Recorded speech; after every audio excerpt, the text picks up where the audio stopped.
या क्षणी ही पवित्र कथा ऐकल्याने तुलाही तुझ्या चांगल्या कर्माचे फळ आजच मिळेल आणि तुझ्या मनातील कितीही मोठ्यातील मोठी इच्छा पूर्ण होईल.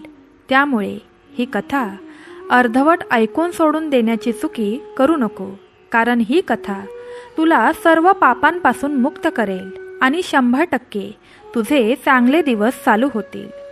या पवित्र कथेत इतकी शक्ती आहे की जर ही कथा शांतपणे शेवटपर्यंत ऐकली तर दुःख, दारिद्र्य, चिंता, आजार, शत्रू रडत रडत मागे हटतात आणि मुलाबाळांवर, प्रियजनांवर येणारे मोठ्यातील मोठे संकट विरघळून जाते. ही कथा ऐकली तर ज्यांनी आपल्याला अपमान दिला, रडवलं, त्रास दिला, त्यांनाही त्यांच्या कर्माची शिक्षा होतेच. एकदा माता पार्वती प्रेमाने भगवान शंकरांना विचारतात, हे देवा, मनुष्याला आपल्या चांगल्या कर्माचं फळ कसं मिळतं? वाईट कर्म केल्यावरही काही लोक सुखात जगतात आणि चांगली कर्म करूनही काहींना संकट का भोगावी लागतात? हे कोडे लोकांच्या मनाला सतावतं. मला याचं उत्तर द्या. तेव्हा भगवान शंकर गंभीर हसत म्हणाले, हे प्रिये, तुम्ही मानवजातीच्या कल्याणासाठी फार मोठा प्रश्न विचारलात. याचं उत्तर मी तुम्हाला एका अद्भुत कथेच्या माध्यमातून सांगतो. पण ही कथा सुरुवातीपासून शेवटपर्यंत भक्तिभावाने, श्रद्धेने ऐकली तरच तिचा खरा लाभ होतो. हे ऐकून माता पार्वतींनी नम्रतेने मस्तक डोलावलं आणि भगवान शंकर कथा सांगू लागले. भक्तांनो, पुढे एक गूढ रहस्य उलगडतं की ज्यांनी माता पार्वतीला प्रसन्न केलं त्यांच्यावर आपोआपच भगवान शंकर कृपादृष्टी करतात. म्हणून या कथेत रमून जाण्यापूर्वी प्रेमाने कमेंट बॉक्समध्ये टाईप करा, भगवान शंकरांच्या हृदयात वसलेल्या जगतजननी माता पार्वतींना प्रणाम असो. मग भोलेनाथ माता पार्वतीला कथा सांगायला सुरुवात करतात. एकेकाळी कांचनपूर नावाचे एक समृद्ध आणि सुंदर शहर होते, ज्याच्या सौंदर्याची चर्चा सर्वत्र होती. या शहरावर राजदेव नावाचा एक राजशाही आणि न्यायी राजा राज्य करत असे. राजा राजदेव एक कुशल शासक होता, जो आपल्या प्रजेची स्वतःच्या मुलांसारखी काळजी घेत असे. त्याला दमयंती नावाची एक अतिशय सुंदर आणि चांगली वागणारी राणी होती. राणी दमयंती तिच्या सौंदर्य आणि सद्गुणांसाठी प्रसिद्ध होती. राजा राजदेव आणि राणी दमयंतीच्या लग्नाला बरीच वर्षे उलटून गेली होती, पण त्यांना अद्याप मुले झाली नव्हती. ही गोष्ट अनेकदा राजाच्या मनाला खोल जखमेसारखी टोचत असे. तो अनेकदा या गोष्टीबद्दल खूप अस्वस्थ आणि दुःखी असायचा. तो नेहमी मनात विचार करत असे की कर्माचे परिणाम किती विचित्र असतात. मुले नसल्यामुळे राजाला अनेक वेळा अपमान सहन करावा लागला. राजासमोर काहीही बोलण्याची हिंमत कोणातही नव्हती, पण त्याच्या पाठीमागे लोक त्याला निपुत्रिक राजा म्हणत असत. हे शब्द राजाच्या कानापर्यंत पोहोचत असत आणि त्याच्या हृदयाला टोचत असत. राजा राजदेव नेहमी विचार करायचा की हे देवा, तू आम्हाला निपुत्रिक का केलेस? आम्ही आमच्या मागच्या जन्मात इतके भयंकर पाप केले होते का, ज्याचे परिणाम आम्हाला या जन्मात भोगावे लागतायत?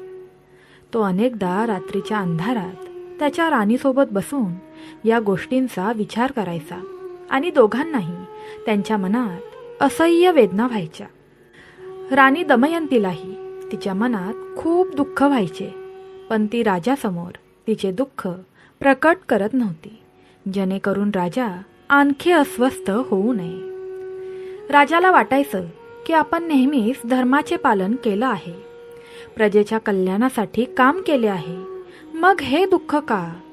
हे आपल्या मागील जन्मातील कर्माचे फळ आहे का?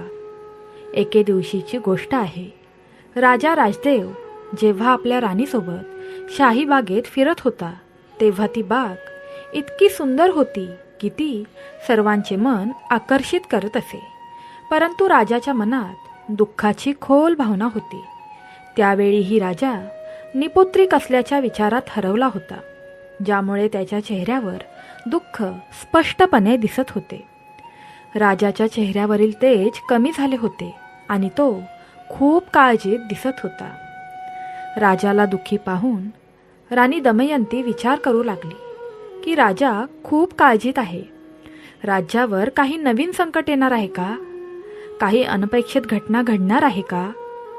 ती काही वेळ राजाच्या चेहऱ्याकडे खूप काळजीपूर्वक पाहत राहिली. जणू काही तिला त्याच्या मनातील खोलवरचे विचार वाचायचे होते.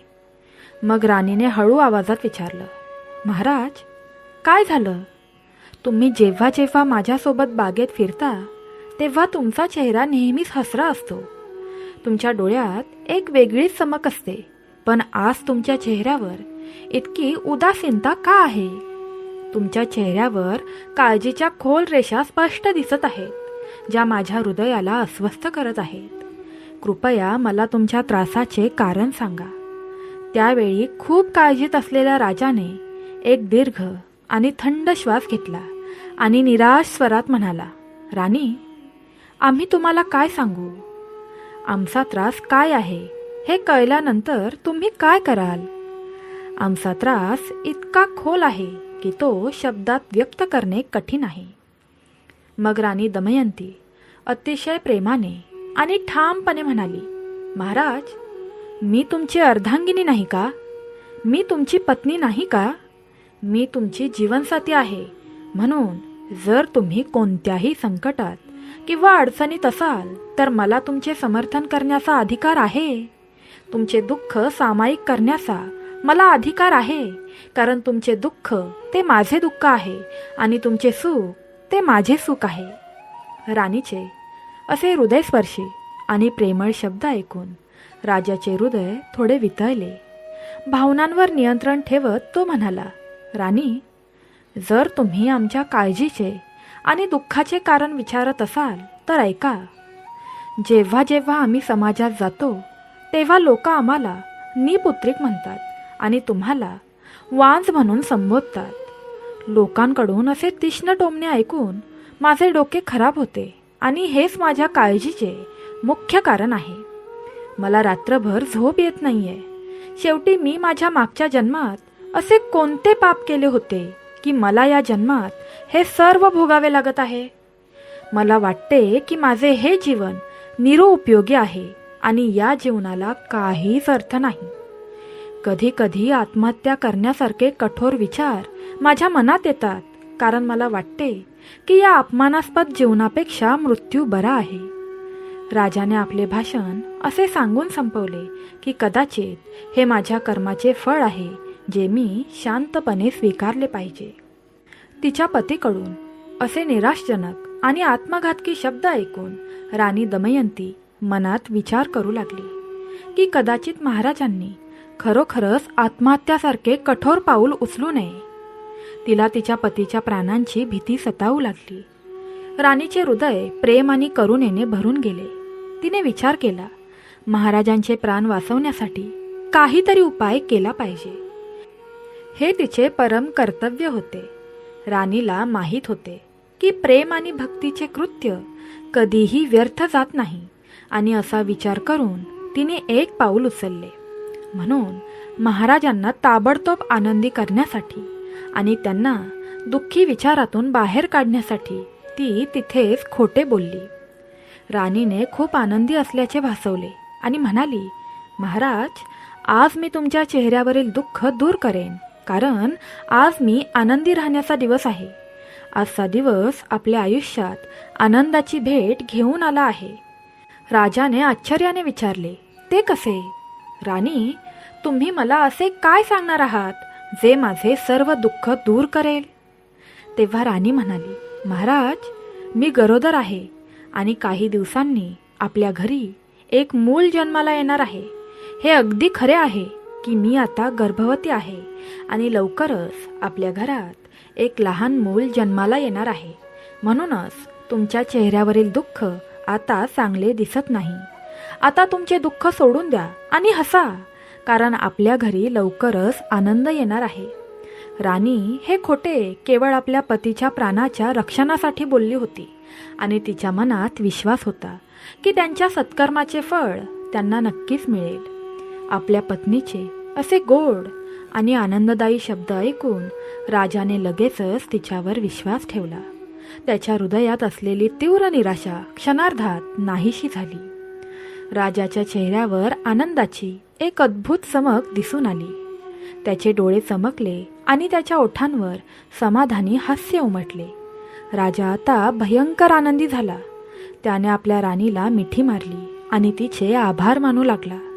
आता राणीने हे तिच्या पतीला खुश करण्यासाठी सांगितले होते, पण सत्य हे होते की ती गर्भवती नव्हती. तिच्या पोटात मूल नव्हते. हे खोटे राणीच्या मनावर एक ओझे बनले होते, परंतु तिला विश्वास होता की देव तिच्या चांगल्या हेतूंना नक्कीच पाठिंबा देईल. वेळ हळूहळू जात होता. दिवस महिन्यात बदलत गेले आणि महिने जवळजवळ 9 महिन्यात बदलत गेले. बाळाच्या जन्माची वेळ जसजशी जवळ येत गेली तसतशी राणीची चिंता वाढत गेली. तिच्या मनात सतत विचार येत राहिला की तिने महाराजांना खुश करण्यासाठी खोटे बोलले आहे, पण आता ती काय करणार? जेव्हा महाराज येऊन बाळाबद्दल विचारतील की बाळ कुठे आहे आणि त्याला भेटण्याबद्दल बोलतील, तेव्हा ती त्यांना काय म्हणेल हा विचार राणीला आतून खात होता. हे सर्व विचार करून राणी खूप दुःखी आणि अस्वस्थ झाली. तिला रात्री झोप येत नव्हती आणि दिवसाही तिला शांती मिळत नव्हती. तिने मोठ्या करुणेने देवाला प्रार्थना केली, हे देवा, हे प्रभू, कृपया माझे रक्षण कर, कृपया माझी इज्जत वाचव. मी फक्त माझ्या पतीला खुश करण्यासाठी आणि त्याला आत्महत्येसारखे कठोर पाऊल उचलण्यापासून रोखण्यासाठी खोटे बोलत होते, पण माझ्या गर्भाशयात काहीही नाही. मला मार्ग दाखवा प्रभू. मला माहीत आहे की मला माझ्या कर्माचे फळ मिळेल, पण माझा हेतू शुद्ध होता. इतका विचार केल्यानंतर राणीने तिच्या सर्वात विश्वासू दासींपैकी एकीला बोलावले. त्या दासीचे नाव लता होते. लता राणीची सर्वात विश्वासू व्यक्ती होती आणि लहानपणापासूनच तिच्यासोबत होती. राणीने लताला बोलावले आणि म्हणाली, लता, आजपर्यंत मी तुझ्यापासून काहीही लपवले नाही. आज मी तुला एक सत्य सांगू इच्छिते, जे माझ्या हृदयात ओझ्यासारखे खोलवर दाबलेले आहे. सत्य हे आहे की मी गर्भवती नाही आहे. माझ्या पोटात कोणतेही मूल नाही आहे. मी हे फक्त महाराजांना खुश करण्यासाठी सांगितले, कारण हे त्यांच्या निपुत्रिकतेमुळे इतके दुःखी होते की ते आत्महत्या करण्याबद्दल बोलत होते. आता तूच माझ्या या खोट्याला आधार दे.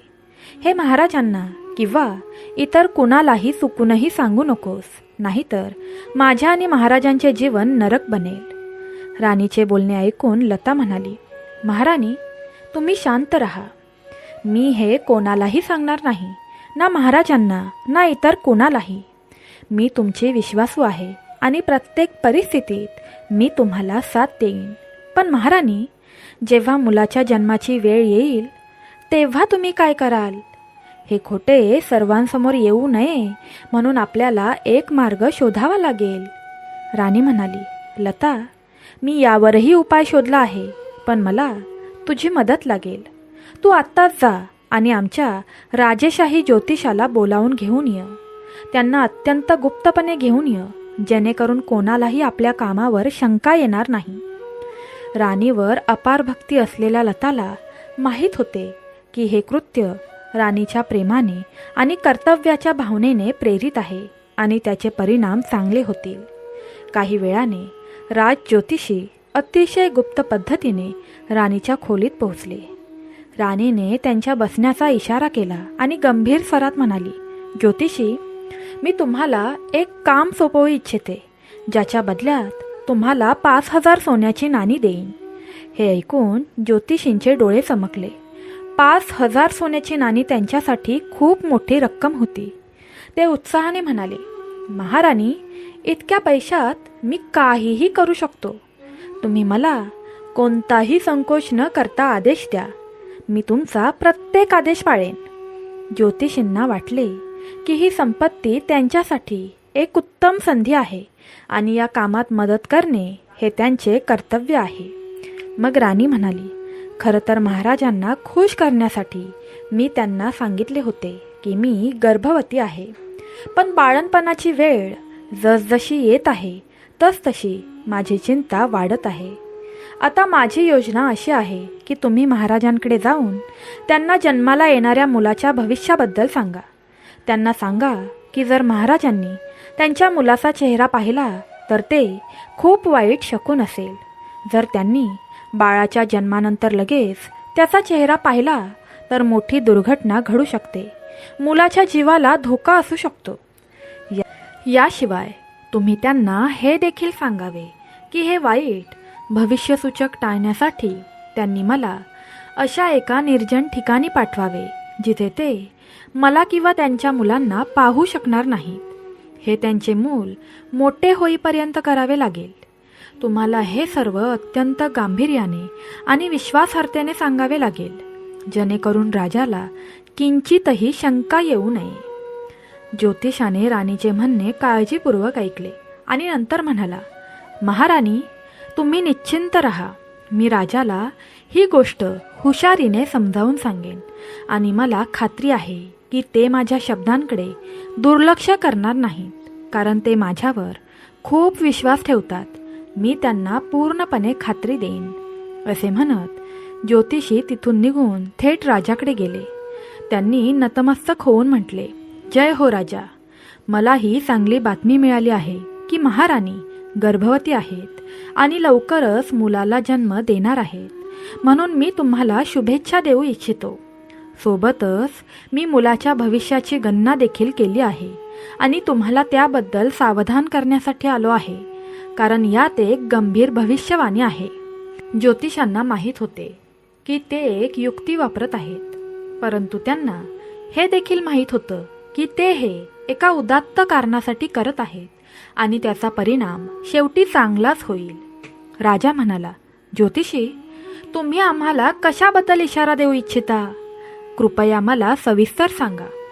ज्योतिषी म्हणाले, महाराज, तुमच्या मुलाचे भविष्य खूप उज्ज्वल आहे. तो महान आणि वैभवशाली होईल, परंतु तुम्ही तुमच्या मुलाचा चेहरा तो तरुण होईपर्यंत पाहू नये. जर तुम्ही त्याचा चेहरा त्याच्या जन्मापासून तो तरुण होईपर्यंत पाहिला तर काहीतरी मोठे संकट येऊ शकते.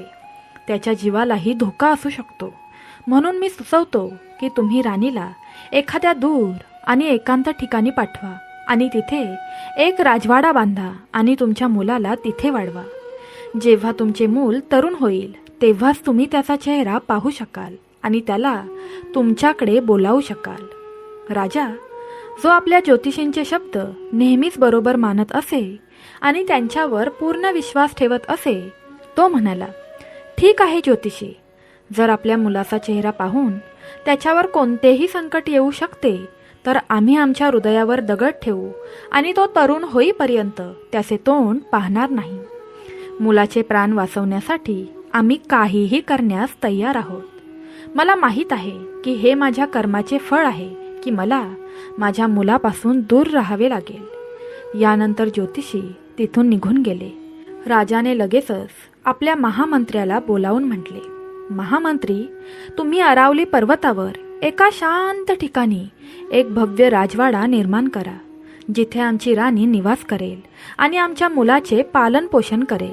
हे काम लवकरच पूर्ण व्हावे आणि राजवाड्यात सर्व आवश्यक सुविधा उपलब्ध व्हाव्यात. राजाच्या आदेशानुसार महामंत्र्यांनी काही दिवसातच अरावली पर्वतावरील एका निर्जन ठिकाणी एक भव्य राजवाडा बांधला. तो राजवाडा खूप सुंदर आणि विशाल होता. मग राणी तिच्या विश्वासू दासी लतासोबत त्या नवीन राजवाड्यात राहायला गेली. 9 महिन्यांनंतर राणीने तिच्या दासी लतामार्फत राजाच्या राजवाड्यात संदेश पाठवला की तिला मुलगा झाला आहे. ही माहिती मिळाल्याने राजा खूप आनंदी झाला, पण वास्तव असे होते की असे काहीही नव्हते. राणीने आपल्या पतीला खुश करण्यासाठी ही खोटी सूचना दिली होती. तिला विश्वास होता की तिच्या या शुभ कर्माचे फळ तिला नक्कीच मिळेल. जेव्हा राजाला कळले की त्याच्या पत्नीने मुलाला जन्म दिला आहे तेव्हा तो फार आनंदी झाला. वर्षानुवर्ष त्याच्या मनात दडलेली त्याची इच्छा पूर्ण झाली. आता राजाला वाट पाहणे अशक्य झाले आणि तो ताबडतोब राणीच्या महालात धावला. राणीने राजाकडे पाहिले आणि म्हणाली, महाराज, आता तुम्ही तुमच्या मुलाला पाहू शकत नाही. हे ऐकून राजाला धक्का बसला आणि म्हणाला, पण का राणी? इतक्या दिवसांनी आपल्याला मुलगा झाला आहे आणि तुम्ही म्हणत आहात की मी त्याला पाहू शकत नाही. राणीने शांत स्वरात उत्तर दिले, महाराज, तुम्ही ज्योतिषाची भविष्यवाणी विसरलात का? त्यांनी स्पष्ट इशारा दिला होता की जर तुम्हाला तुमचे मूल दिसले तर मोठी समस्या येऊ शकते आणि त्याचा जीव धोक्यात येऊ शकतो. राजाने एक दीर्घ श्वास घेतला आणि म्हणाला, हो राणी, आत्ता मला आठवतंय, तुम्ही बरोबर आहात. मी माझ्या भावनांमध्ये ही महत्त्वाची गोष्ट विसरलो होतो. पण तरीही मला आपल्या मुलाला पाहण्याची संधी कधी मिळेल यासाठी मला किती काळ वाट पाहावी लागेल? राणी संयमाने म्हणाली, महाराज, देवाने आपल्याला एक मूल दिले आहे आणि आपल्याला हे सुख मिळाले आहे. आता तुम्हाला तुमचा हट्ट सोडून द्यावा लागेल. ज्योतिषाने सांगितले आहे की तो मुलगा मोठा झाल्यावर आणि लग्नायोग्य झाल्यावरच त्याला पाहणे शक्य होईल. तेव्हाच त्याच्या आयुष्यावरील संकट दूर होईल. राणीचे बोलणे ऐकून राजाला सुरुवातीला खूप वाईट वाटले, पण नंतर तो विचार करून म्हणाला, ठीक आहे राणी, आम्हाला मुलगा झाला आहे. आता लोक आम्हाला निपुत्रिक म्हणणार नाहीत हे जाणून मला खूप समाधान मिळाले आहे. जेव्हा आपला मुलगा मोठा होईल तेव्हा मी त्याला बघेन. हे बोलून तो राजवाड्याकडे परत गेला. त्याला त्याच्या मुलाला पाहण्याची खूप इच्छा होती, पण ज्योतिषाच्या भविष्यामुळे तो असह्य झाला होता. तेव्हा त्याला वाटलं की संयम देखील एक कर्म आहे आणि त्याचे परिणाम देखील चांगले होतील. राजा गेल्यानंतर राणी तिच्या विश्वासू दासी लताकडे गेली. राणी रडत म्हणाली, लता, मी राजाला खुश करण्यासाठी खोटे तर बोलले, पण आता मी काय करणार? मी मूल तरुण होईपर्यंतचे खोटे बोलले आहे, पण जेव्हा ती वेळ येईल आणि महाराज मुलाच्या विवाहाबद्दल बोलतील तेव्हा मी हे असत्य कसे लपवू? मला काहीही समजत नाहीये. मी असे खोटे का बोलले याचा मला पश्चाताप होत आहे. मग दासी राणीला धीर देत म्हणाली, महाराणी, तुम्ही इतके वर्ष खोटं बोलत आला आहात. आता तुम्ही देवाचा आश्रय घ्यावा आणि त्याला प्रार्थना करावी. मला विश्वास आहे की देव नक्कीच मार्ग शोधेल. देवावर विश्वास ठेवा, तो कधीही कोणाचेही वाईट करत नाही.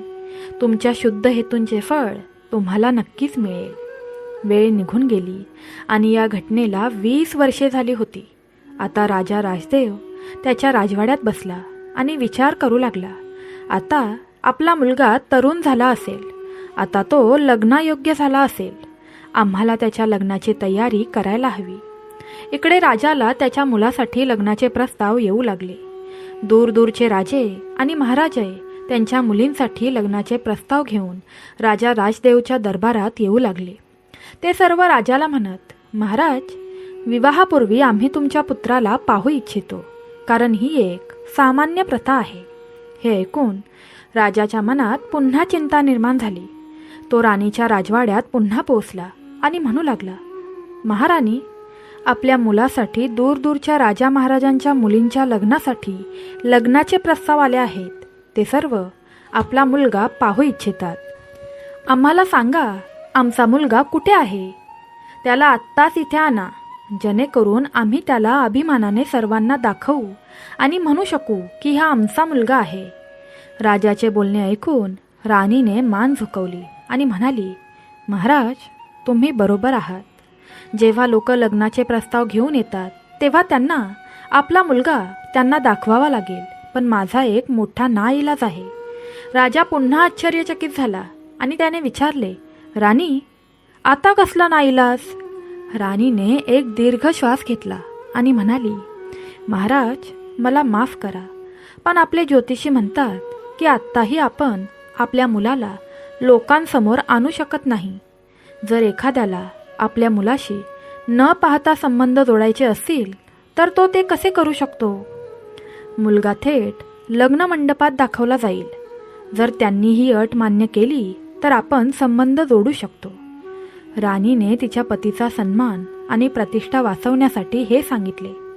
राणीचे म्हणणे ऐकून राजा पुन्हा एकदा आपल्या राजवाड्यात परतला. लग्नाचा प्रस्ताव घेऊन आलेल्यांना तो म्हणाला, मी तुम्हा सर्वांची माफी मागतो, पण जर तुम्हाला माझ्या मुलाला न पाहता लग्न ठरवायचे असेल तर तुम्ही ते करू शकता. मुलाचा चेहरा आत्ता तुम्हाला दाखवला जाणार नाही, कारण हा मुलासाठी खूप वाईट शकुन असेल. म्हणून मुलगा इथे दाखवला जाणार नाही, तर तो थेट लग्न मंडपात दाखवला जाईल. जर तुम्ही ही अट मान्य केली तर तुम्ही लग्न करू शकता, अन्यथा मी असाही आहे.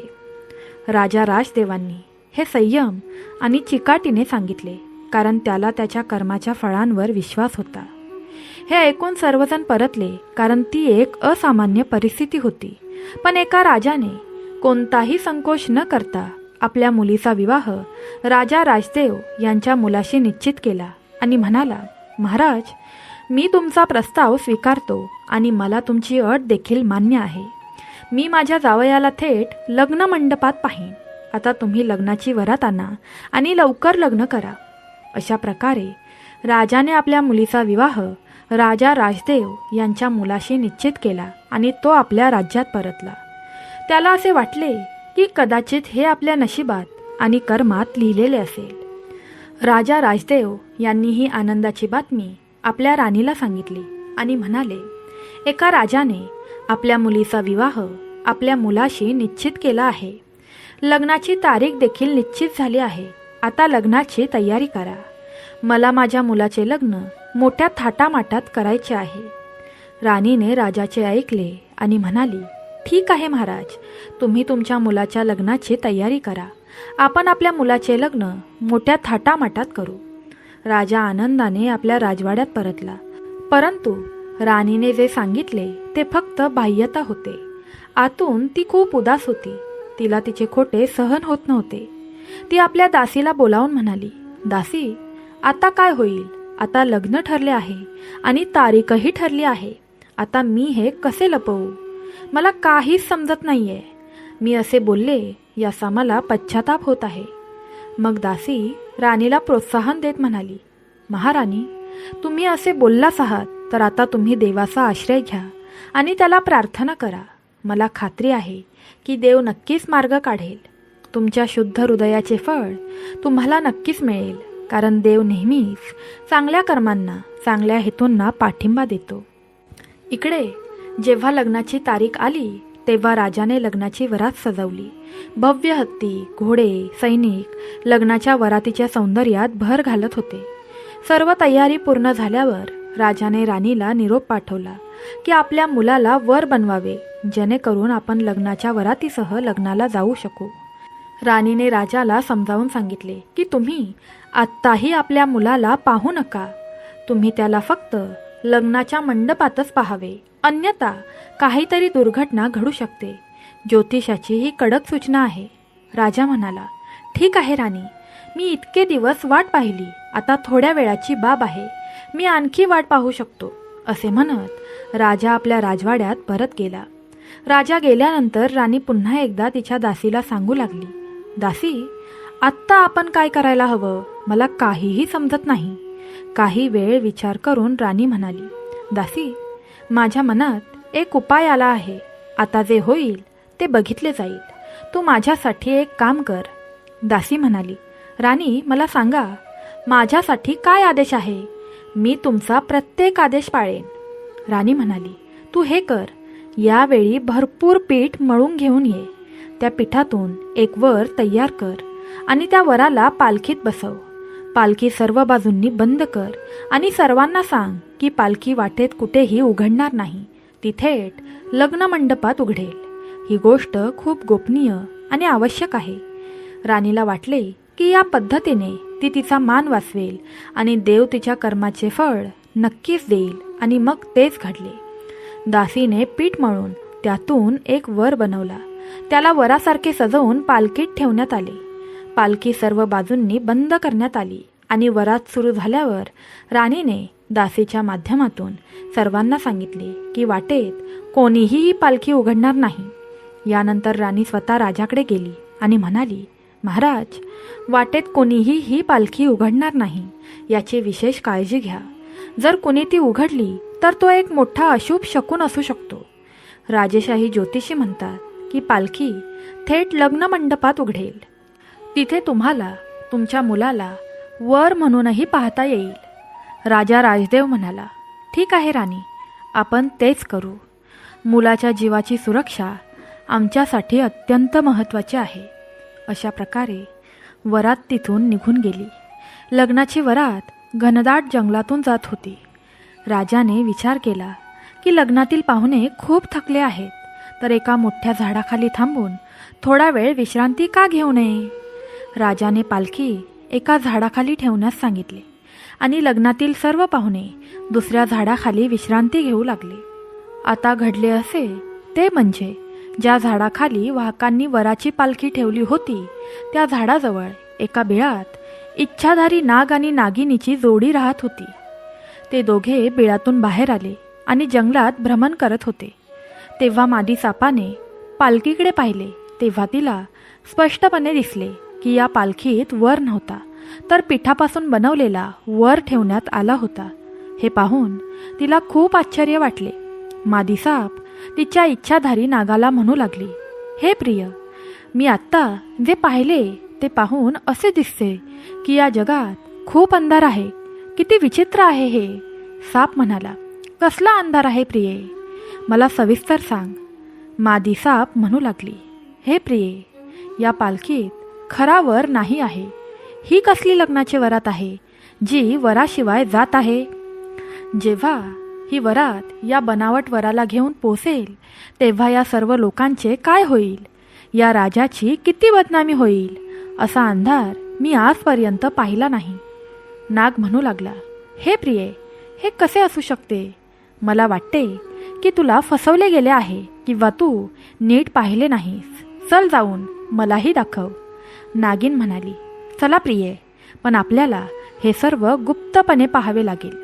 नाहीतर जर लोकांनी आपल्याला पाहिले तर ते आपल्याला हानी पोहोचवू शकतात. आपल्याला आपली ओळख लपवून जावे लागेल. नाग आणि नागिन दोघेही शांतपणे पालखीत शिरले. नागाला काय दिसले की पालखीत एक पिठापासून बनवलेला वर होता जो सजवलेला होता. ते पाहून नागाला खूप आश्चर्य वाटले. हे सर्व पाहून दोघेही त्यांच्या बिळात परतले. मग नाग नागिनीला म्हणाला, प्रिये, मी तुला काहीतरी सांगू इच्छितो. प्रिये, जर तू परवानगी दिलीस तर मला राजाच्या वरातीचे सौंदर्य वाढवायचे आहे आणि त्याचा मान वाचवायचा आहे. नागिन म्हणाली, हे प्रिय, तू या वरातीचे सौंदर्य कसे वाढवशील. तू तर एक नाग आहेस. नाग म्हणाला, जर तू मला परवानगी दिलीस तर मी या पिठापासून बनवलेल्या वरात प्रवेश करेन आणि या वराचे रूप धारण करेन आणि या राजाचा मान वाचवेन.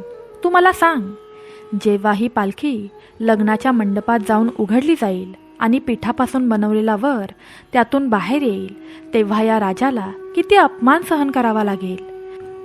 जिथे हा राजा आपल्या मुलाचा विवाह करणार आहे तिथे वधूच्या बाजूच्या लोकांना किती अपमान सहन करावा लागेल. जर तू परवानगी दिलीस तर मी या राजाचा मुलगा बनून लग्नाच्या मंडपापर्यंत त्याचे सौंदर्य वाढवू शकतो आणि त्याचा सन्मान राखू शकतो. संकटात असलेल्या कोणालाही मदत करणे हे माझे कर्तव्य आहे. नागाला माहीत होते की या दानधर्मामुळे त्याला शुभफळ मिळेल. तिच्या पतीचे शब्द ऐकून नागिन म्हणाली, हे प्रिये, मला तुझ्यावर विश्वास आहे, पण मला भीती वाटते की जेव्हा तू वराच्या वेशात त्या राजाच्या मुलीशी लग्न करशील तेव्हा तू त्या मुलीच्या प्रेमाच्या जाळ्यात अडकशील आणि मला विसरशील. मी तुला गमावू इच्छित नाही. नाग म्हणू लागला, नाही प्रिये, तू माझ्यावर विश्वास ठेव. आपण नागवंशी आहोत. त्या मुलीशी आपला काय संबंध. मला फक्त त्या राजाची इज्जत वाचवायची आहे. म्हणूनच मी जाऊ इच्छितो. जर मी गेलो नाही तर दोन्ही राजांसोबत दुर्घटना घडू शकते आणि त्यांचा अपमान होऊ शकतो. म्हणूनच तू माझ्यावर विश्वास ठेव. आपण नागवंशी आहोत. मी तुला फसवणार नाही. ही फक्त एका रात्रीची गोष्ट आहे. उद्या सकाळी वरात परत येईल तेव्हा मीही परत येईल. माझे हे कृत्य फक्त मदतीसाठी आहे. नागाने इतके समजावून सांगितल्यावर नागिन सहमत झाली आणि म्हणाली, ठीक आहे प्रिय, तू जा, पण मला भीती वाटते की तू त्या मुलीच्या प्रेमाच्या जाळ्यात अडकशील आणि मला विसरून जाशील. तू तुझे वचन लक्षात ठेव. यानंतर नागिनीने तिच्या पतीला तसे करण्याची परवानगी दिली. इच्छाधारी नाग वराच्या पालखीत शिरला आणि तो पिठापासून बनवलेल्या वरात विलीन झाला आणि त्याचे रूप बदलले आणि एक अतिशय देखणा वर बनला. थोडा वेळ विश्रांती घेतल्यानंतर लग्नाची वरात पुन्हा एकदा पुढे सरकली. जेव्हा वरात वधूच्या घरी पोहोचली तेव्हा त्यांचे भव्य स्वागत करण्यात आले. मुलीचे वडील म्हणाले, महाराज, तुमचा मुलगा कुठे आहे? तुम्ही म्हणाला होता की लग्नाच्या मंडपातच मुलगा दाखवला जाईल. आता तुम्ही तुमच्या पुत्राला सर्वांसमोर घेऊन या. यानंतर असेच केले गेले. जेव्हा पालखीचे दार उघडले गेले तेव्हा त्यातून एक अतिशय देखणा, तेजस्वी आणि आकर्षक मुलगा बाहेर आला. इतक्या देखण्या मुलाला पाहून राजाचे डोळे विस्फारले. तो खूप आनंदी झाला आणि विचार करू लागला, असे दिसते की माझ्या राणीने मला माझ्या भावी मुलाला पाहण्यापासून यासाठी अडवले होते, कारण हा तर खूपच सुंदर आणि अलौकिक आहे. आज माझ्या चांगल्या कर्माचे फळ मला मिळाले आहे. कन्येच्या वडिलांनी जेव्हा होणाऱ्या जावयाला पाहिले तेव्हा ते देखील फार आनंदी झाले. त्यांच्या डोळ्यात समाधान आणि अभिमानाची चमक होती. त्यानंतर लग्नाचे सर्व विधी पूर्ण झाले आणि इच्छाधारी नागासा राजाच्या मुलीशी विवाह झाला. त्यांच्या डोळ्यात समाधान आणि अभिमानाची चमक होती. त्यानंतर लग्नाचे सर्व विधी पूर्ण झाले आणि इच्छाधारी नागाचा राजाच्या मुलीशी विवाह झाला. लग्न पूर्ण झाल्यानंतर जेव्हा राजा राजदेव आपल्या राजवाड्यात परतू लागला तेव्हा इच्छाधारी नाग त्याला म्हणाला, बाबा, माझी पालखी वेगळी असावी आणि माझ्या पत्नीची पालखी वेगळी असावी अशी माझी इच्छा आहे. राजा राजदेव म्हणाला, ठीक आहे बेटा, जशी तुमची इच्छा. मग राजा राजदेव मुलीच्या वडिलांना म्हणाले, तुम्ही 2 वेगवेगळ्या पालख्या तयार करा. एका पालखीत माझा मुलगा बसेल आणि दुसऱ्या पालखीत आमची सून बसेल. आणि मग तेच केले गेले. 2 वेगवेगळ्या पालख्या तयार केल्या गेल्या. एका पालखीत वराला बसवले गेले आणि दुसऱ्या पालखीत वधूला बसवले गेले. त्यानंतर लग्नाची वरात आपल्या राज्यात परतू लागली. पुन्हा एकदा वरात पूर्वी जिथे थांबली तिथेच थांबली होती. राजाने दोन्ही पालख्या एका झाडाखाली ठेवल्या आणि लग्नाच्या पक्षातील सदस्यांना सांगितले, थोडा वेळ विश्रांती घेतल्यानंतर आपण पुढे जाऊया. दोन्ही पालख्या झाडाखाली ठेवल्यानंतर सर्व बाराती विश्रांती घेऊ लागले. मग वराच्या वेशात असलेला इच्छाधारी नाग आपल्या नाग रूपात परत आला आणि त्याच्या पत्नीकडे पोहोचला. त्याची पत्नी नागिन त्याची अधीरतेने वाट पाहत होती. तिच्या नवऱ्याला येताना पाहून नागिन आनंदाने भरून गेली आणि तिने विचारले, हे प्राणप्रिय, तू राजाच्या लग्नाच्या मिरवणुकीचे सौंदर्य वाढवलेस का आणि त्याचा मान वाचवलास का? नागाने उत्तर दिले, हो प्रिये, मी राजाचा मान वाचवला आणि त्याच्या मुलीशीही लग्न केले. वधू तिथे दुसऱ्या पालखीत बसली आहे. हे ऐकून नागिन खूप आनंदी झाली आणि म्हणाली, हे प्राणप्रिय, तू खूप चांगले काम केले आहेस, पण आता तू कुठेही जाऊ नकोस. आता तू इथेच माझ्याजवळ राहा. नागाने विचार केला की त्याने एक चांगले कर्म केले आहे.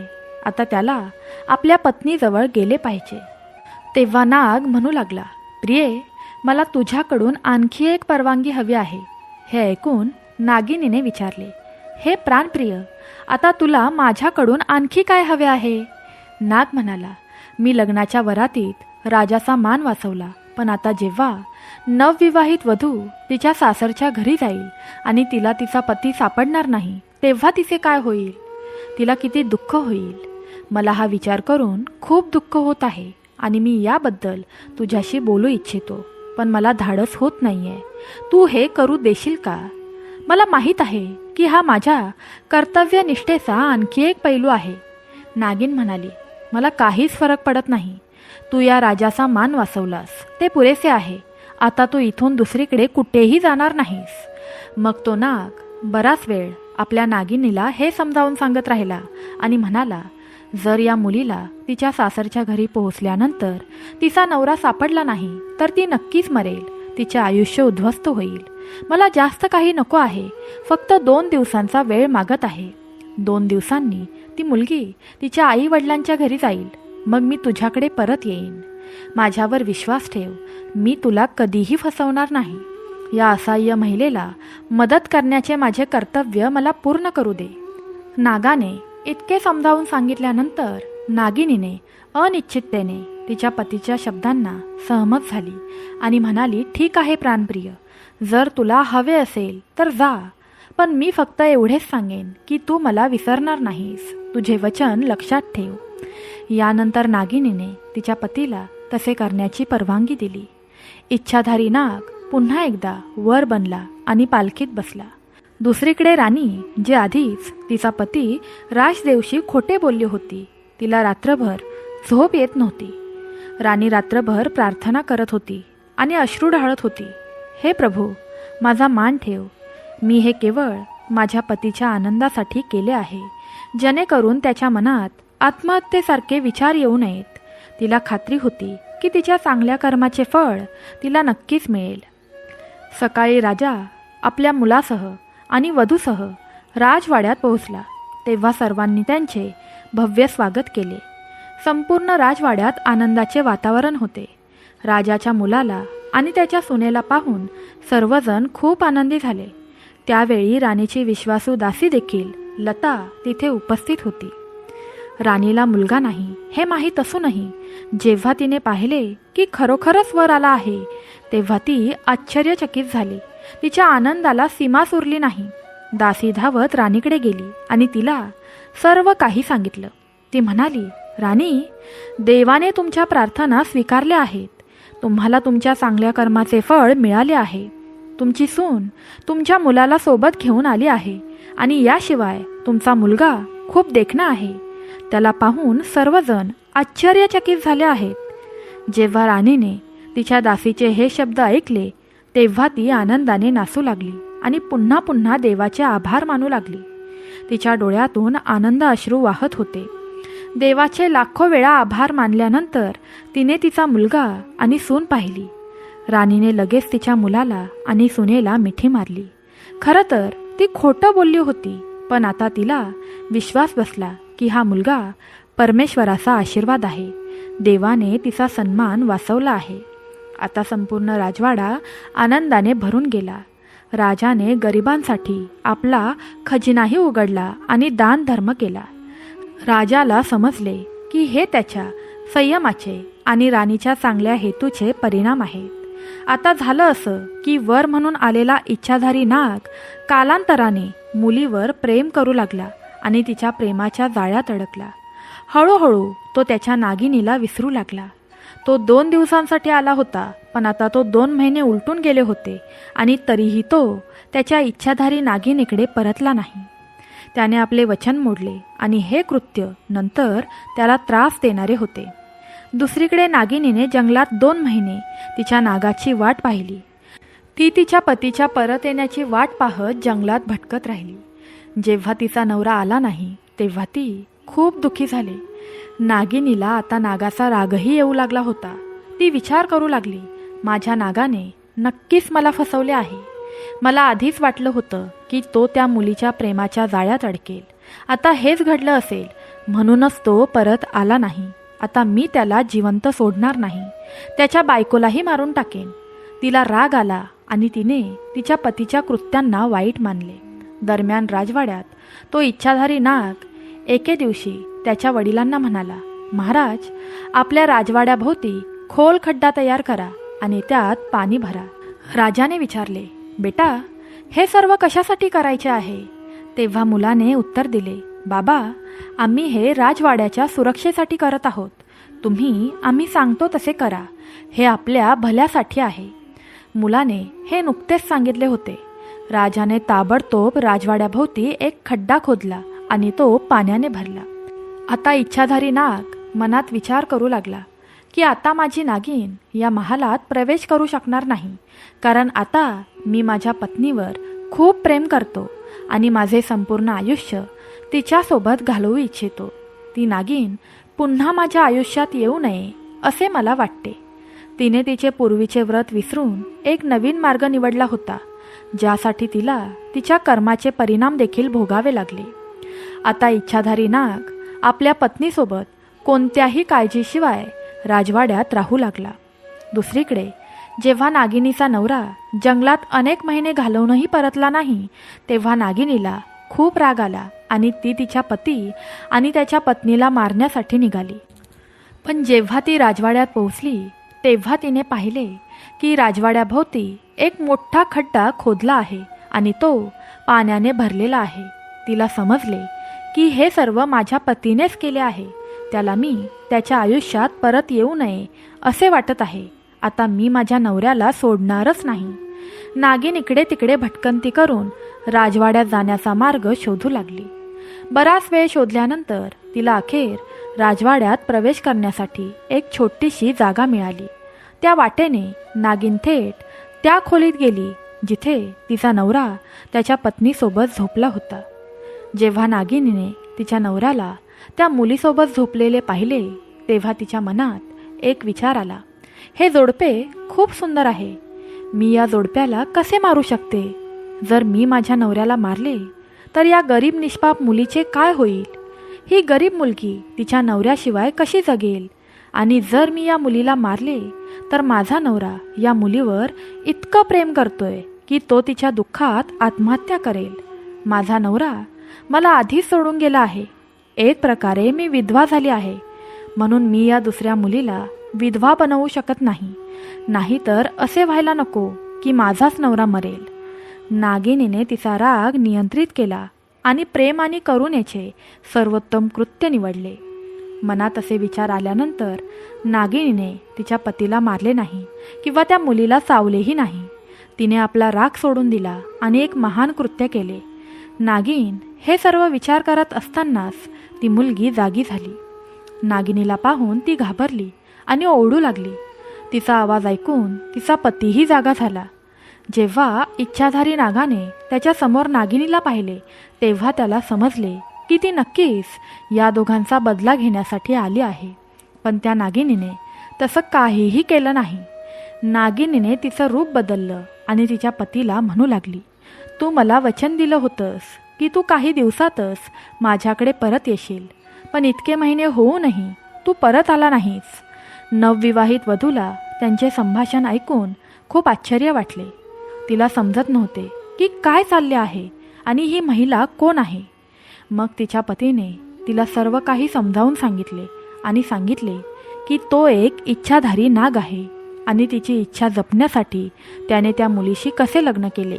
पण आता तो तिच्यावर प्रेम करतो आणि तिच्यासोबत त्याचे आयुष्य घालवू इच्छितो. नागाने त्याच्या कृती आणि त्यांचे परिणाम स्पष्ट केले.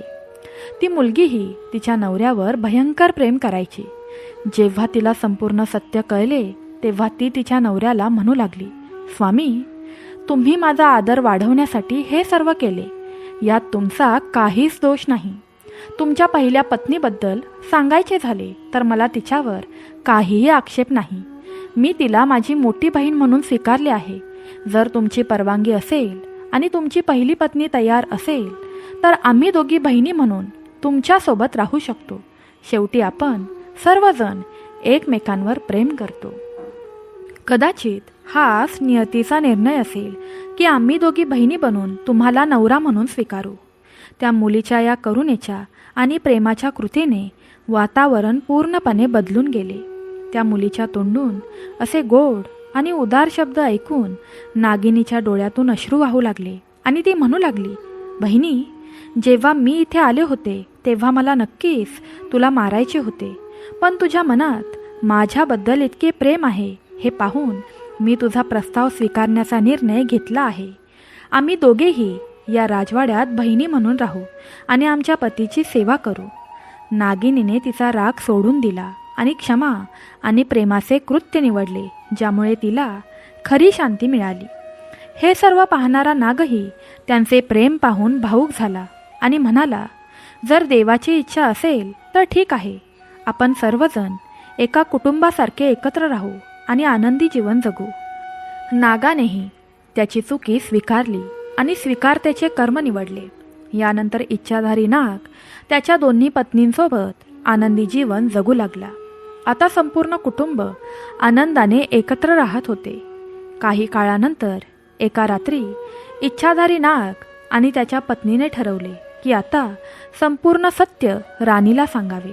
त्यांना वाटले की राणीला तिचा मुलगा खरोखर कोण आहे आणि तो त्यांच्या आयुष्यात कसा आला हे जाणून घेणे महत्त्वाचे आहे. दुसऱ्या दिवशी सकाळी नाग आणि त्याची पत्नी राणीच्या खोलीत पोहोचले. राणीने त्यांच्याकडे हसून त्यांना प्रेमाने बसवले. मग नागाच्या पत्नीने राणीला अतिशय विनम्रपणे म्हटले, आई, आज आम्ही तुम्हाला असे काही सांगू इच्छितो जे ऐकून तुम्हाला आश्चर्य वाटेल, पण ते खरे आहे. नागानेही मान हलवून आपल्या पत्नीला पाठिंबा दिला. मग नागाच्या पत्नीने राणीला संपूर्ण कहाणी सविस्तरपणे सांगितली. तिने सांगितले की राजाला खुश करण्यासाठी राणीने गर्भधारणेचा खोटा दावा कसा केला होता, पिठाच्या वराचा उपाय कसा विचारात घेतला होता आणि जंगलात पिठाच्या वराची जागा एका इच्छाधारी नागाने कशी घेतली होती. तिने असेही सांगितले की त्यांचा मुलगा प्रत्यक्षात एक इच्छाधारी नाग आहे, ज्याने राजा आणि राणी दोघांच्याही सन्मानाचे रक्षण करण्यासाठी हे रूप धारण केले होते. हे सर्व ऐकून राणी प्रथम स्तब्ध झाली. तिच्या चेहऱ्यावर भीती आणि काळजीच्या रेषा दिसू लागल्या. तिला वाटू लागले की त्या मुलाला ती इतक्या प्रेमाने स्वीकारत होती तो प्रत्यक्षात नाग आहे. तिला काही क्षण काळजी वाटू लागली, पण जसजसे नागाच्या पत्नीने कथेचा शेवट सांगितला की नागाने स्वतःला या कुटुंबाच्या आनंदासाठी कसे समर्पित केले आणि त्याच्या पहिल्या पत्नीनेही हे नाते कसे स्वीकारले, तेव्हा राणीच्या डोळ्यात अश्रू आले. तिला जाणवले की ती खोटे बोलले होती, पण तिच्या मनात राजाबद्दल खरे प्रेम होते. राजाच्या मनात आत्महत्येची इच्छा होती. त्याच कृतीच्या स्वरूपात देवाने त्यांच्या आयुष्यात हा इच्छाधारी नाग पाठवला होता. ही सामान्य घटना नव्हती, तर देवाचा एक अद्भुत खेळ होता. राणीने नागाला मिठी मारली आणि मोठमोठ्याने रडू लागली. ती म्हणाली, बाळा, तू माझ्या खोट्याचे सत्यात रूपांतर केले आहेस आणि माझा सन्मान वाचवला आहेस. तू माझा खरा मुलगा आहेस, ज्याला देवाने माझ्या चांगल्या हेतूंचे फळ देण्यासाठी पाठवले आहे. नागानेही राणीचे सांत्वन केले. यानंतर राणीने तिच्या दोन्ही सुनांनाही मिठी मारली आणि संपूर्ण कुटुंबाने हे सत्य स्वीकारले. राजा राजदेवला हे कळताच तोही सुरुवातीला आश्चर्यचकित झाला, पण नंतर त्यानेही या अद्भुत घटनेला देवाची कृपा मानली. त्याच्या कुटुंबात अजूनही प्रेम आणि सुसंवाद आहे हे पाहून तो समाधानी झाला. अशा प्रकारे राणीने चांगल्या हेतूने बोललेले खोटे शेवटी फलदायी ठरले. तिच्या पतीवरील तिच्या गाढ प्रेमामुळे आणि देवावरील तिच्या गाढ श्रद्धेमुळेच तिच्या आयुष्यात हा अनोखा चमत्कार घडला. प्रत्येकाच्या चांगल्या कर्मांना आणि शुद्ध हेतूंना आनंद आणि शांती मिळाली. आता आपण त्या दिव्य कथेकडे वळूया, जिथे कर्माचे हे तत्व संपूर्ण मानवजातीला स्वतः भगवान श्रीकृष्णांनी त्यांचे प्रिय मित्र आणि शिष्य अर्जुन यांच्याद्वारे प्रकट केले. ही कथा शेवटपर्यंत ऐका. ही कथा महाभारताच्या त्या निर्णायक वळणावर पडली, जेव्हा कुरुक्षेत्राच्या विशाल युद्धक्षेत्रात कौरव आणि पांडवांची सेना युद्धासाठी तयार होती. करोडो योद्ध्यांच्या उपस्थितीने आकाश गुंजत होते. पांडव पक्षाचा महान योद्धा अर्जुन, ज्याच्या शौर्यामुळे तिन्ही लोक थरथर कापत होते, तो त्याच्या रथावर स्वार होता. त्याचे सारथी दुसरे तिसरे कोणीही नसून स्वतः योगेश्वर भगवान श्रीकृष्ण होते. युद्ध सुरू होण्यापूर्वी अर्जुनाने श्रीकृष्णाला म्हटले, हे अच्युत, कृपया माझा रथ दोन्ही सैन्यांच्या मध्ये घेऊन चला, जेणेकरून मला या धर्मयुद्धात कोणकोणत्या योद्ध्यांशी लढायचे आहे ते मी पाहू शकेन. भगवान श्रीकृष्णांनी अर्जुनाची आज्ञा पाळली आणि त्याचा भव्य रथ दोन्ही सैन्यांच्या मध्यभागी भीष्म पितामह आणि गुरु द्रोणाचार्य यांच्या समोर आणला. अर्जुनाने त्याच्या समोर उभ्या असलेल्या कौरव सैन्यावर नजर टाकली तेव्हा त्याचे हृदय थरथरले. त्याला दिसले की विरुद्ध बाजूला दुसरे तिसरे कोणीही नसून त्याचे स्वतःचे प्रियजन होते. तिथे त्याचे परमपूज्य आजोबा भीष्म पितामह होते. त्यांच्या मांडीवर तो खेळत लहानाचा मोठा झाला होता. तिथे त्याचे शस्त्रगुरू द्रोणाचार्य होते, ज्यांनी त्याला धनुर्विद्येचे प्रशिक्षण दिले होते. त्याच्यासमोर त्याचे काका, भाऊ, मुलगा, नातू, मामा, सासरे आणि असंख्य मित्र आणि नातेवाईक उभे होते, जे आज त्याचा जीव घेण्यास तयार होते. हे पाहून त्याचे सारे शौर्य पराक्रम लुप्त झाले. त्याचे मन व्याकुळ आणि करुणेने भरले. त्याचे हात थरथर कापू लागले आणि त्याचे प्रसिद्ध गांडीव धनुष्य त्याच्या हातातून निसटले. त्याच्या डोळ्यातून अश्रू वाहू लागले आणि तो दुःखात बुडालेला आपल्या रथाच्या मागील बाजूस बसला. अत्यंत दुःखी स्वरात तो श्रीकृष्णाला म्हणाला, हे केशव, युद्धभूमीवर माझ्याच कुळातील लोकांना मारून मी कसा आनंदी होऊ शकतो? ज्या लोकांसाठी आपल्याला हे राज्य, भोग आणि आनंद हवा आहे, तेच लोक आज इथे आपले जीवन धोक्यात घालून उभे आहेत. मी माझ्या शिक्षकांवर आणि नातेवाईकांवर बाण कसे सोडू शकतो? हे मधुसूदन, मला या युद्धात कोणताही विजय नको आहे. मला असे राज्य नको आहे जे आपल्याच लोकांच्या रक्ताने रंगलेले असेल. अशा पापाचा भाग होण्यापेक्षा मी माझे शस्त्र सोडून माझे जीवन भिक्षा मागून घालवणे चांगले. मी लढणार नाही. अर्जुन त्याच्या कृत्यांच्या परिणामांमुळे घाबरला होता. त्याला वाटले की तो आपल्या प्रियजनांना मारण्याचे जे कृत्य करणार आहे ते त्याला भयंकर नरकात घेऊन जाईल. तो या कर्माच्या जाळ्यापासून आणि त्याच्या परिणामांपासून दूर जात होता. तो आसक्ती आणि अज्ञानाच्या अंधारात बुडाला होता. मग अर्जुनाला अशा दयनीय स्थितीत पाहून भगवान श्रीकृष्णांनी त्याला कर्म, धर्म, आत्मा आणि ईश्वराचे शाश्वत ज्ञान दिले, जे श्रीमद भगवद्गीता म्हणून जगप्रसिद्ध झाले. भगवान श्रीकृष्ण मंद हास्य करत म्हणाले, हे अर्जुना, या संसारिक परिस्थितीत तुझ्या मनात हा भित्रा विचार कुठून आला? हे ना श्रेष्ठ पुरुषांद्वारे आचरित आहे, ना स्वर्गात घेऊन जाणार आहे, ना कीर्ती देणार आहे. हे परंतपा, हृदयाची ही शुद्र कमजोरी सोडून युद्धासाठी स्वतःला तयार कर. यानंतर श्रीकृष्णाने कर्माचे तत्व आत्म्याच्या ज्ञानाशी जोडून स्पष्ट करण्यास सुरुवात केली. ते म्हणाले, हे अर्जुना, ज्यांच्यासाठी शोक करणे योग्य नाही त्यांच्यासाठी तू शोक करत आहेस. ज्ञानी लोक जिवंतासाठी किंवा मृतांसाठी शोक करत नाहीत. आत्मा कधीही जन्माला येत नाही आणि तो कधीही मरत नाही. तो अजन्म, शाश्वत, चिरंतन आणि प्राचीन आहे. शरीर मारले तरी तो मारला जात नाही. ज्याप्रमाणे माणूस जुने कपडे टाकून नवीन कपडे घालतो, त्याचप्रमाणे हा आत्मा जुने आणि जीर्ण शरीर टाकून नवीन शरीर धारण करतो. आत्म्याच्या अमरतत्वाचे ज्ञान दिल्यानंतर श्रीकृष्णांनी अर्जुनाला त्याच्या स्वधर्माची आठवण करून दिली. ते म्हणाले, हे अर्जुना, तू क्षत्रिय आहेस. धर्माच्या रक्षणासाठी लढणे हे क्षत्रियांचे परम कर्तव्य आहे. धर्मानुसार युद्ध लढण्यापेक्षा तुझ्यासाठी दुसरे कोणतेही शुभ कर्तव्य नाही. जर तू हे धर्म आधारित युद्ध लढले नाहीस तर तू आपला स्वधर्म आणि कीर्ती गमावशील आणि पापाचा भाग होशील. लोक दीर्घकाळ तुझी बदनामी गातील आणि आदरणीय व्यक्तीसाठी बदनामी मृत्यूपेक्षा वाईट आहे. सर्व महारथींना वाटेल की तू भीतीपोटी युद्ध सोडले. तुमचे शत्रू तुमच्या पराक्रमावर टीका करून तुला अनेक अवर्णनीय शब्द बोलतील. यापेक्षा जास्त वेदनादायक काय असू शकते? यानंतर भगवान श्रीकृष्णांनी कर्मयोगाचे अंतिम रहस्य, जे गीतेचे हृदय आहे, ते प्रकट केले. त्यांनी अर्जुनाला कर्म करण्याचा योग्य दृष्टिकोन समजावून सांगितला, जेणेकरून कर्म करतानाही माणूस त्याच्या बंधनातून मुक्त राहू शकेल. श्रीकृष्णांनी तो अमर श्लोक सांगितला, जो आजही लाखो लोकांना मार्गदर्शन करतो. याचा अर्थ, हे अर्जुना, तुझा अधिकार फक्त कर्म करण्यात आहे, त्याच्या फळात नाही. या एका श्लोकात त्याचे संपूर्ण तत्वज्ञान त्यात सामावलेले आहे. श्रीकृष्णांनी स्पष्ट केले की माणसाचे कर्तव्य फक्त पूर्ण क्षमता, भक्ती आणि प्रामाणिकपणाने त्याचे कर्म करणे आहे. त्या कर्माच्या परिणामाचा विचार करणे हे त्याचे अधिकार क्षेत्र नाही. फळ देणे किंवा न देणे हे पूर्णपणे प्रकृती आणि ईश्वराच्या हातात आहे. जेव्हा आपण फळाच्या इच्छेने कोणते कर्म करतो तेव्हा आपण त्याच्यापासून बांधले जातो.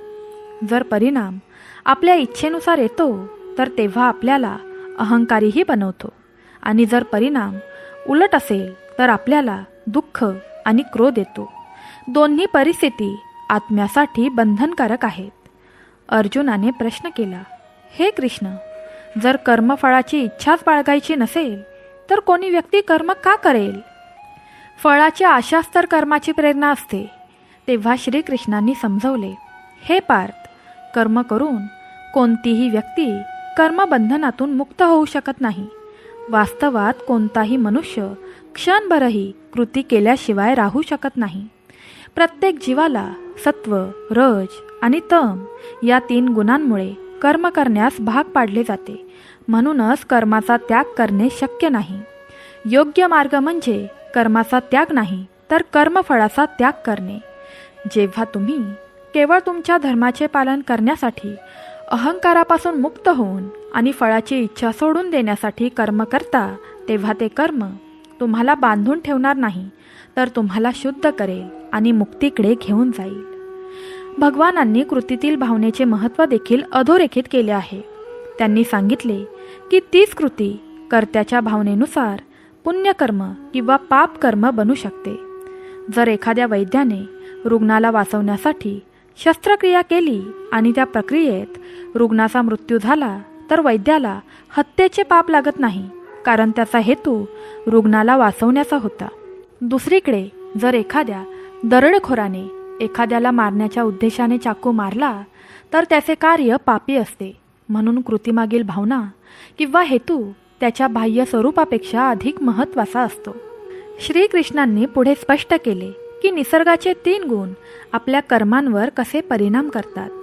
सात्विक कर्म म्हणजे ते आहे जे कोणत्याही आसक्ती किंवा द्वेषाशिवाय कोणत्याही परिणामाची इच्छा न करता आणि केवळ कर्तव्याच्या भावनेतून केले जाते. राजसिक कर्म म्हणजे ते आहे जे परिणामांच्या इच्छेने, अहंकाराने आणि मोठ्या प्रयत्नाने केले जाते. तामसिक कर्म म्हणजे आसक्ती, अज्ञानातून आणि इतरांच्या वचनबद्धतेसह परिणामांची चिंता न करता सुरू केले जाते. तामसिक आणि राजसिक कर्मांच्या वर उठून सात्विक कर्म करावे आणि शेवटी कर्मांच्या बंधनातून मुक्त व्हावे. अर्जुनाच्या मनात अजूनही शंका होती की तो आपल्या प्रियजनांना कसे मारू शकतो, हे पाप असेल. हा संशय दूर करण्यासाठी भगवान श्रीकृष्णांनी अर्जुनाला त्यांचे विशाल रूप, त्यांचे विश्वरूप दाखवले. अर्जुनाने संपूर्ण विश्व त्या दिव्य स्वरूपात पाहिले. त्याने पाहिले की ही सर्व देव, आकाशीय प्राणी आणि सर्व सजीव आणि निर्जीव प्राणी परमेश्वराच्या शरीरात उपस्थित आहेत. त्याने हे देखील पाहिले की भीष्म, द्रोण, कर्ण, कौरव पक्षाचे अन्य योद्धे देवाच्या विशाल मुखात प्रवेश करीत आहेत आणि नष्ट होत आहेत. हे भयानक दृश्य पाहून अर्जुन घाबरला. तेव्हा श्रीकृष्ण म्हणाले, मी या जगाचा संहार करणारा महाकाली आहे. तू लढलास किंवा नाही लढलास याने काहीही फरक पडणार नाही. मी या सर्व योद्ध्यांना आधीच मारले आहे. तू फक्त एक माध्यम आहेस. म्हणून उठ, कीर्ती मिळव आणि शत्रूंचा पराभूत करून धन आणि धान्याने भरलेले राज्य उपभोग. तू फक्त माझे साधन म्हणून तुझे कर्तव्य पूर्ण कर. या विशाल रूपाच्या दर्शनाने अर्जुनाचा अहंकार नष्ट झाला की मी हे सर्व काही करतो. त्याला जाणवले की जगातील सर्व घटना त्या परमशक्तीच्या इच्छेनेच घडत आहेत. माणूस फक्त एक माध्यम आहे. जेव्हा एखाद्या व्यक्तीला हे सत्य कळते, तेव्हा तो कर्माच्या परिणामांपासून आणि पाप व पुण्य या भावनेपासून वर येतो. तो समजतो की त्याला फक्त त्याचे कर्तव्य, त्याचा धर्म पूर्ण भक्तीने पूर्ण करायचा आहे. त्याचे परिणाम त्या देवावर सोडायचे आहेत. शेवटी भगवान श्रीकृष्ण भक्तियोगाचा मार्ग समजावून सांगत म्हणाले, हे अर्जुना, तू तुझी सर्व कर्मे मला अर्पण कर. मन आणि बुद्धीने माझ्यावर केंद्रित हो आणि हो, सतत माझे ध्यान करत तुझे काम कर. जर तू हे केलेस तर माझ्या कृपेने तू सर्व त्रास आणि अडथळे दूर करशील. मी तुला सर्व पापांपासून मुक्त करेन. तू शोक करू नकोस. भगवान श्रीकृष्णांचा हा उपदेश ऐकल्यानंतर अर्जुनाची सर्व आसक्ती, सर्व अज्ञान आणि सर्व दुःख नष्ट झाले. त्याचे मन पूर्णपणे शंकामुक्त झाले. त्याने हात जोडून म्हटले, हे अच्युत, तुझ्या कृपेने माझा भ्रम नष्ट झाला आहे आणि मला तुझी स्मृती परत मिळाली आहे. आता मी स्थिर झालो आहे आणि माझ्या सर्व शंका दूर झाल्या आहेत. मी तुझ्या आज्ञेचे पालन करेन. असं म्हणत अर्जुनाने पुन्हा आपले गांडीव धनुष्य उचलले आणि धर्माच्या स्थापनेसाठी, आपल्या क्षत्रिय धर्माचे पालन करण्यासाठी लढण्यास सज्ज झाला. तो लढला, पण त्याच वेळी त्याची दृष्टी बदलली होती. तो आता भ्रम आणि द्वेषाने लढत नव्हता. तो परिणामाच्या इच्छेने लढत होता. तो केवळ देवाच्या आज्ञांचे पालन करून स्वतःच्या धर्माचे पालन करण्याचे माध्यम म्हणून लढत होता. भक्तांनो, कर्माचा नियम सांगतो की प्रत्येक कर्म निश्चितच फळ देते. जे काही बीज पेरले जाईल तेच झाड उगवेल आणि तेच फळ मिळेल. जर आपण आंब्याचे बीज पेरले तर आपल्याला गोड आंब्याचे फळ मिळेल आणि जर आपण बाबळीचे बीज पेरले तर आपल्याला काटे मिळतील. त्याचप्रमाणे जर आपले कर्म चांगले, निस्वार्थी आणि इतरांच्या हितासाठी असेल तर त्याचे फळ देखील आनंददायीच असेल. या उलट जर आपली कर्म स्वार्थी, हिंसक आणि इतरांना दुःख देणारी असतील तर त्यांची फळे वेदना आणि दुःख म्हणूनच आपल्यासमोर येतील. कर्मांना मुख्य रूपी 3 प्रकारात विभागले आहे, जेणेकरून त्यांची गुंतागुंत समजून घेतली जाईल. हे संचित कर्म, प्रारब्ध कर्म आणि क्रियामान कर्म आहेत. संचित कर्म म्हणजे आपल्या असंख्य भूतकाळापासून आजपर्यंत आपण केलेल्या सर्व कर्मांचा संग्रह. ते या प्रचंड भंडारातून कर्माचा एक छोटासा भाग आपल्या वर्तमान जीवनावर परिणाम करण्यासाठी बाहेर पडतो, ज्याला प्रारब्ध कर्म म्हणतात. आपण कोणत्या प्रकारच्या कुटुंबात जन्माला येऊ, आपले शरीर कोणत्या प्रकारचे असेल, जीवनात आपल्याला कोणत्या प्रकारचे सुख आणि दुःख मिळेल, हे सर्व आपल्या प्रारब्ध कर्मांद्वारे निश्चित केले जाते. प्रारब्धाला फक्त ते अनुभवूनच संपवता येते, जसे धनुष्यातून मारलेला बाण परत येऊ शकत नाही. तिसरा प्रकार म्हणजे क्रियामान कर्म, जो आपण या वर्तमान जीवनात करत आहोत. आपण आपले क्रियामान कर्म कसे करावे हे ठरवण्याचे स्वातंत्र्य आपल्याला आहे. आजचे आपले क्रियामान कर्म आपले भविष्यातील संचित कर्म बनतात आणि येणाऱ्या काळात प्रारब्ध म्हणून आपल्याकडे येतात.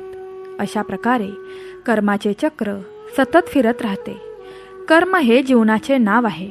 आपल्याला फक्त कर्म करण्याची कला शिकायची आहे. आपण आपली सर्व कर्तव्ये पूर्ण कार्यक्षमतेने आणि समर्पणाने पार पाडली पाहिजेत, परंतु आपण त्यांच्या परिणामांशी आसक्त राहू नये. आपल्याला हे समजून घ्यावे लागेल की आपण केवळ आपल्या कर्मांचे स्वामी आहोत, त्यांच्या फळांचे नाही. जेव्हा आपण आपले जीवन परिणामांची चिंता न करता समतेने देवाला साक्षी मानून आणि आपल्या सर्व कृती त्याला समर्पित करतो, तेव्हा आपण ते करत असतानाही आपल्या कर्मांच्या बंधनातून मुक्त राहतो. हा कर्मयोग आहे आणि ही जगण्याची सर्वोत्तम कला आहे, जी आपल्याला सर्व प्रकारच्या दुःखांपासून, भीतींपासून आणि बंधनांपासून मुक्त करते. तर भक्तांनो, मला आशा आहे की तुम्हाला ही कथा आवडली असेल आणि तुम्हाला हे देखील समजले असेल की आपल्याला आपल्या प्रत्येक कृतीचे फळ निश्चितच मिळते. जर आपण चांगल्या हेतूने आणि दानाने काम केले तर शेवटी आपल्याला आनंद आणि समृद्धी मिळते, जरी मार्गात कितीही अडथळे आले तरीही. भक्तांनो, जर व्हिडिओ आवडला असेल तर शेअर करा, आपलं चॅनल सबस्क्राईब करा. तर आम्ही तुम्हाला एका नवीन व्हिडिओमध्ये भेटू. तोपर्यंत स्वतःची आणि तुमच्या प्रियजनांची काळजी घ्या. जय श्रीकृष्ण. राधे राधे. सांब सदाशिव. श्री स्वामी समर्थ. श्री गुरुदेव दत्त.